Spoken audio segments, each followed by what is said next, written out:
ജനഹ 4 ചൊവ്വ. ലൂക്കായുടെ സുവിശേഷം 4 അധ്യായം 22 മുതൽ 30 വരെയുള്ള വാക്യങ്ങളുടെ വിശകലനം. സർവ്വജനതകൾക്കും വേണ്ടി അയക്കപ്പെട്ട പ്രവാചകൻ. തിരഞ്ഞെടുക്കപ്പെട്ടവർക്കും അല്ലാത്തവർക്കും വേണ്ടിയുള്ള രക്ഷയുടെ മുദ്രയുടെ പേരാണ് ദൈവത്താൽ ലോകത്തിലേക്ക് അയക്കപ്പെട്ട യേശു.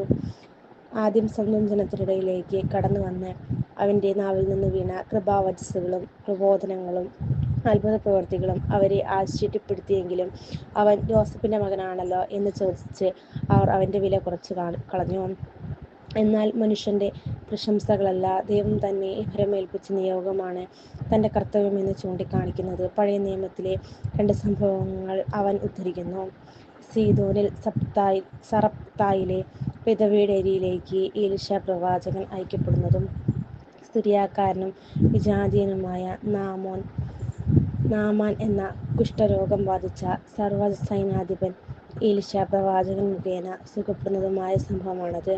അങ്ങനെ സകല മനുഷ്യ ദൈവിക രക്ഷയുടെ പദ്ധതിയിൽ വരുമെന്ന് അവൻ പ്രഖ്യാപിച്ചു.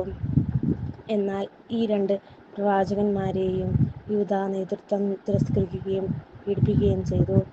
അത് തന്നെ തനിക്ക് സംഭവിക്കുമെന്ന് പ്രവചനം കൂടിയായിരുന്നു ഈ പങ്കുവയ്ക്കൽ. അതിൽ കുപിതനായ അവർ അവനെ പട്ടണത്തിൽ നിന്നും പുറത്താക്കുകയും അവിടെ ഉണ്ടായിരുന്ന ഗിരിശൃംഗത്തിൽ നിന്നും തള്ളി താഴെയിടാൻ പരിശ്രമിക്കുന്നതുമൂലം അവർ തങ്ങളുടെ പിതാക്കന്മാരുടെ പിൻതലമുറക്കാരാണെന്ന് തെളിയിച്ചു. എന്നാൽ അവൻ്റെ സമയം പൂർത്തിയായിട്ടില്ലാത്തതിനാൽ അവൻ അവരുടെ ഇടയിൽ കടന്നുപോയി. തൻ്റെ പിതാവിൻ്റെ ഹിതമായ സർവ്വമനുഷ്യരുടെയും രക്ഷ ഉറപ്പാക്കുന്നതിനു വേണ്ടിയുള്ള കടന്നുപോകലിൻ്റെ മുൻപകർപ്പായിരുന്നു അത്.